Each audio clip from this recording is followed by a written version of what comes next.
नमस्कार दोस्तों, बहुत बहुत स्वागत है आप सभी का गवर्नमेंट एजुकेशन में।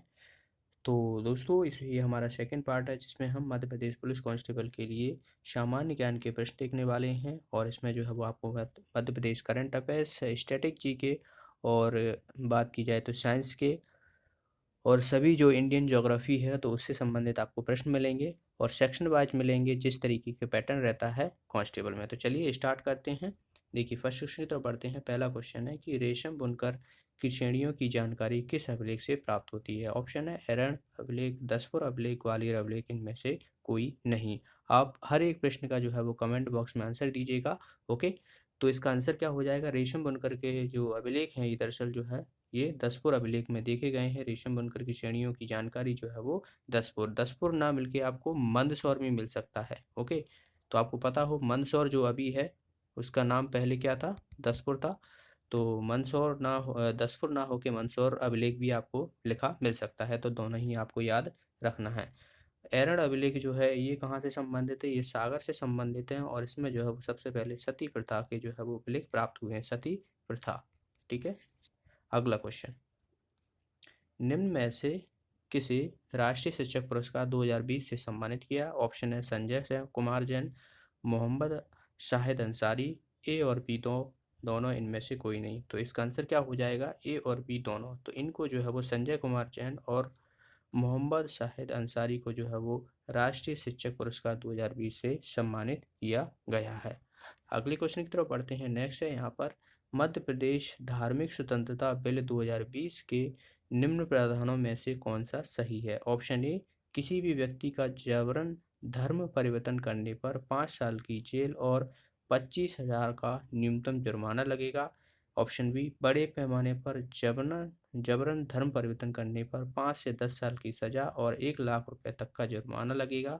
ऑप्शन सी, लव जिहाद कानून के तहत किसी व्यक्ति का धर्मांतरण धर्मांतरण मतलब धर्म परिवर्तन करने के इरादे से की गई शादी को रद्द माना जाएगा। और डी ऑप्शन है यहाँ पर ये उपरोक्त सभी। तो इसका आंसर हो जाएगा उपरोक्त सभी। तो ये सभी प्रावधान जो है वो मध्य प्रदेश धार्मिक स्वतंत्रता बिल 2020 में जो है वो शामिल है। अगले क्वेश्चन की तरफ बढ़ते हैं। नेक्स्ट है यहाँ पर कि निम्न में से मध्य प्रदेश में कौन से दो शहरों को यूनेस्को की अर्बन लैंडस्केप सिटी प्रोग्राम के लिए चुना गया? ऑप्शन ए, भोपाल और इंदौर।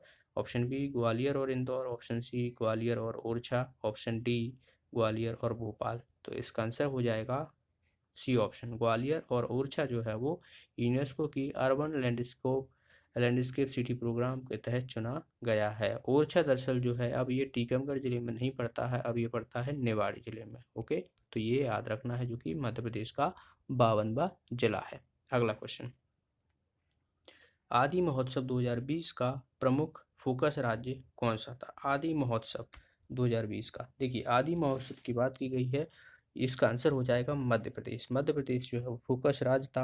आदि महोत्सव दरअसल किसके द्वारा आयोजित किया जाता है? तो ये ट्राइफेड के द्वारा आयोजित किया जाता है, जो जनजाति सहकारी विपणन विकास महासंघ है, तो उसके द्वारा जो है इत्यादि किया जाता है। कहाँ पर? ये दिल्ली में। ठीक है, तो ट्राइफेड, अगर आपसे ट्राइफेड द्वारा जारी किया गया आदि महोत्सव में फोकस राज्य कौन सा था? मध्य प्रदेश था। अगर सीधा सीधा आपसे देखिए, एक तो मध्य प्रदेश में भी होता है आदि महोत्सव, मध्य प्रदेश में कहाँ पे आयोजन हुआ था? तो एक याद रखना है, भोपाल में आयोजित किया था, तो ये भी याद रखना है आपको। अगला क्वेश्चन, दिसंबर 2020 में मुख्यमंत्री शिवराज सिंह चौहान ने नरसुल्लागंज के किस गांव को आदर्श गांव बनाने की घोषणा की? तो इसका आंसर हो जाएगा मनसा। मनसा को जो है ये आदर्श गांव बनाने की घोषणा की गई थी और ये किस जिले में पड़ता है? सीहोर जिले में पड़ता है। अगला question, Madhya Pradesh infrastructure conclave 2020 का आयोजन कहाँ किया गया? तो इसका आंसर हो जाएगा हमारा भोपाल। तो भोपाल में जो है ये किया गया। और अभी आपको पता हो तो भोपाल में जो वन्य जीव नेशनल पार्क है, राष्ट्रीय नेशनल पार्क वन विहार, तो वहाँ पर जो है वो नाइट सफारी शुरू की गई। चलिए अगला क्वेश्चन देखते हैं। निम्न में से कौन सा जलप्रपात नर्मदा नदी पर स्थित नहीं है? ऑप्शन ए, धुआंधार जलप्रपात। ऑप्शन डी, मंदार जलप्रपात। ऑप्शन डी सी, भालकुंड जलप्रपात। ऑप्शन डी, सहस्त्रधारा जलप्रपात। तो इसका आंसर हो जाएगा भालकुंड जलप्रपात। भालकुंड जलप्रपात जो है ये बीना नदी पर है, बीना नदी पर है। कहाँ पर? ये सागर में। ठीक है, बाकी सहस्त्र और मंदार और धुआंधार, ये सभी जो है वो नर्मदा नदी पर स्थित है। नेक्स्ट है यहाँ पर मध्य प्रदेश में सर्वाधिक पवन चक्कियों की संख्या किस शहर में है? तो सर्वाधिक जो पवन चक्कियां हैं, ऑप्शन देखिए भोपाल, इंदौर, रीवा, बैतूल। तो इसका आंसर हो जाएगा इंदौर में जो है वो सबसे अधिक पवन चक्कियां हैं। अगले क्वेश्चन की तरफ बढ़ते हैं। नेक्स्ट है यहाँ पर अमरकंटक विद्युत केंद्र की स्थापना किस पंचवर्षीय योजना के तहत की गई थी? तो अमरकंटक विद्युत केंद्र की परियोजना जो है ये कौन सी? तो ये की गई थी सेकंड 5 ईयर प्लान के तहत। इसका आंसर हो जाएगा हमारा बी ऑप्शन। तो सेकंड 5 ईयर प्लान कब था? 1956 से लेकर 1961 तक जो है दूसरा द्वितीय पंचवर्षीय योजना प्लान था। और अगले क्वेश्चन की तरफ बढ़ते हैं।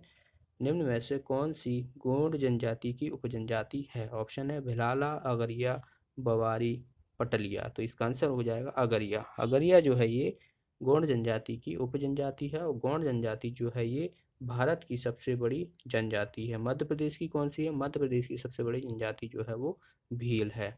अगला क्वेश्चन, शंकराचार्य की गुफाएं कहाँ स्थित हैं? तो शंकराचार्य की गुफाएं पूछी गई हैं। तो इसका आंसर क्या हो जाएगा? देखिए ऑप्शन खरगोन, खंडवा, होशंगाबाद, पचमढ़ी। तो इसका आंसर हो जाएगा खंडवा। खंडवा में जो है शंकराचार्य की गुफाएं हैं, और खंडवा में ही आपको पता हो तो विश्व का सबसे बड़ा फ्लोटिंग सोलर प्रोजेक्ट लगाया जा रहा है, जो कि 600 मेगावाट का है। ठीक है, 600 मेगावाट का है, और किस नदी पर है? जो है ओमकारेश्वर बांध नदी पर बनाया जा रहा है, जो कि नर्मदा नदी पर है। तो इसका आंसर याद रखना है बी ऑप्शन। अगला क्वेश्चन, निम्न में से किस जलप्रपात को जमुना जलप्रपात के नाम से भी जाना जाता है? ऑप्शन है डचेस फॉल, वी फॉल, धुआंधार प्रपात, इनमें से कोई नहीं। तो इसका आंसर हो जाएगा वी फॉल। वी फॉल को जो है वो जमुना जलप्रपात के नाम से भी जाना जाता है। ये कहाँ पर है? ये है पचमढ़ी में। अगला क्वेश्चन, मोतीलाल वोरा मध्य प्रदेश की किस अवधि तक मुख्यमंत्री रहे? तो मोतीलाल वोरा का जो है हाल ही में निधन हो गया था, तो इसलिए इम्पोर्टेंट है। ये मध्य प्रदेश के मुख्यमंत्री रहे थे। ये रहे थे, दरअसल 2 बार रहे हैं। एक रहे थे 1985 से 80 करीबन 86 तक रहे थे। ये 15वें रहे थे। ओके, और एक बार रहे थे 1989 से 89 के बीच में ही रहे थे कुछ महीनों तक। तो ये 15वें जो रहे थे मोतीलाल वोरा मध्य प्रदेश के मुख्यमंत्री रहे थे। तो इसका आंसर हो जाएगा 1988 तक। ओके, 1985 से 88 तक जो है ये मध्य प्रदेश के मुख्यमंत्री रहे थे पहली बार। अगला question, historical place names of Madhya Pradesh पुस्तक का विमोचन किसने किया? ऑप्शन है शिवराज सिंह चौहान, आनंदीबेन पटेल, गिरीश गौतम, मोहम्मद रफ़ीक। तो इसका आंसर हो जाएगा शिवराज सिंह चौहान के द्वारा जो है वह historical place names of Madhya Pradesh पुस्तक का विमोचन किया गया। अगला क्वेश्चन है, स्वेज नहर किन 2 सागरों को जोड़ती है? इंपॉर्टेंट है, क्योंकि अभी हाल ही में जो है खबर में थी, आपसे क्वेश्चन पूछा जाएगा। तो इसका आंसर क्या हो जाएगा? ये हो जाएगा भूमध्य सागर और लाल सागर को जो है ये जोड़ती है स्वेज नहर। इसका राष्ट्रीयकरण कब हुआ था? राष्ट्रीयकरण जो हुआ था 1956 में जो है इसका राष्ट्रीयकरण हुआ था, नेशनलाइज्ड हुए थे। अगला क्वेश्चन, और ये मानव निर्मित जो है वो नहर है। अगला क्वेश्चन, कोलकाता किस नदी के किनारे है? ऑप्शन है पेरियार, हुगली, गंगा, गोदावरी। तो इसका आंसर क्या हो जाएगा? हुगली नदी के किनारे है। इंपॉर्टेंट है, याद रखना है। पेरियार जो है ये केरल नदी के किनारे, केरल जो है वो पेरियार नदी के किनारे है। गंगा की बात की जाए तो बनारस हुआ, ये काफ़ी जो है यहाँ पर है, हरिद्वार हुआ। गोदावरी जो है वो नासिक जो है वो गोदावरी नदी के किनारे है, जहाँ पर कुंभ का मेला लगता है। अगला क्वेश्चन, भारत की सीमा सबसे ज़्यादा किस देश से लगती है? ऑप्शन है चीन, पाकिस्तान, नेपाल, बांग्लादेश। तो इसका आंसर हो जाएगा बांग्लादेश से लगती है। आप कैसे याद रखते हो? बचपन में MBA ऐसे करके याद रख सकते हो। देखिए, बा से बांग्लादेश, चा से चाइना, पी से पाकिस्तान, न से नेपाल, M से म्यांमार, B से भूटान, और अफगानिस्तान, A से अफगानिस्तान। तो सबसे कम जो है अफगानिस्तान से लगती है, सबसे ज़्यादा जो है वो बांग्लादेश से लगती है। तो इसका आंसर हो जाएगा हमारा D ऑप्शन। अगला क्वेश्चन, निम्न में से किसे राजीव गांधी खेल रत्न पुरस्कार 2020 से सम्मानित किया गया? ऑप्शन है विनेश फोगाट, मनिका बत्रा, रोहित शर्मा, उपरोक्त सभी। तो इसका आंसर हो जाएगा डी ऑप्शन, उपरोक्त सभी। विनेश फोगाट जो है ये रेसलर है। मनिका बत्रा की बात की जाए तो ये कौन है? ये जो है एक टेबल टेनिस खिलाड़ी हैं। रोहित शर्मा जो है ये क्रिकेट से संबंधित हैं, तो इन्हें भी आपको याद रखना है। और बात की जाए तो 2 लोग और, एक मरियन थंगावलू हैं, तो ये ऊंची कूद से हैं, पैरा एथलीट हैं। और रानी रामपाल, रानी रामपाल। जो कि बात की जाए तो ये हॉकी की प्लेयर हैं, तो इनको भी जो है वो राजीव गांधी खेल रत्न पुरस्कार जो है 2020 से दिया गया है। पहले जो है वो 7.5 लाख जो है इसकी पुरस्कार राशि हुआ करती थी, प्राइज राशि, लेकिन इसकी जो है बढ़ाकर जो है वो 25 लाख कर दी गई है। अगला क्वेश्चन, भारत की राजधानी कलकत्ता से कब स्थानांतरण किया गया था? तो ये की गई थी दोस्तों, कब स्थानांतरण की गई थी? 1911 में। तो इसका आंसर क्या हो जाएगा? B option. अगला क्वेश्चन, निम्न में से किस धातु में गैलेना नामक अयस्क होता है? तो गैलेना की बात की जाए तो PbS करके जो है ये गैलेना होता है, जिसमें जो है वो लेड यानी सीसा रहता है। तो Pb जो लेड रहता है वही सीसा रहता है, तो इसका आंसर हो जाएगा हमारा सी ऑप्शन। तो अभी साइंस के क्वेश्चन आ रहे हैं। रडार सिस्टम में उपयोग की जाने वाली तरंगें कौन सी हैं? तो रडार सिस्टम में जो रडार होता है, जिसमें हम वायुयान बात की जाए तो उसके लिए यूज करते हैं, तो इसमें जो है वो सूक्ष्म तरंगे का उपयोग किया जाता है। तो इसका आंसर हो जाएगा डी ऑप्शन। नेक्स्ट है यहाँ पर जीवन विज्ञान की वह शाखा जिसमें रचना और उनके अंगों के अध्ययन से संबंधित है।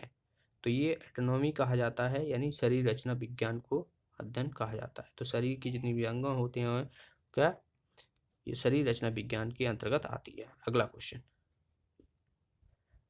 लाइफ इज नामक अंजाम शरीर के किस अंग द्वारा बनाया जाता है? तो ये किस अंग द्वारा बनाया जाता है? दरअसल यहाँ पर लाइफेज नामक एंजाइम होना चाहिए, यहाँ पर ये एंजाइम, ठीक है, अंजाम हो गया है। तो लाइफेज नामक एंजाइम जो है वो किसके द्वारा बनाया जाता है, ये पूछा गया है। तो ये बनाया जाता है दोस्तों अग्नाशय के द्वारा। अग्नाशय द्वारा जो है ये क्या होता है, ये मिक्स ग्लैंड रहता है और दूसरी सबसे बड़ी ग्रंथि भी है। तो इसका आंसर हो जाएगा हमारा सी ऑप्शन।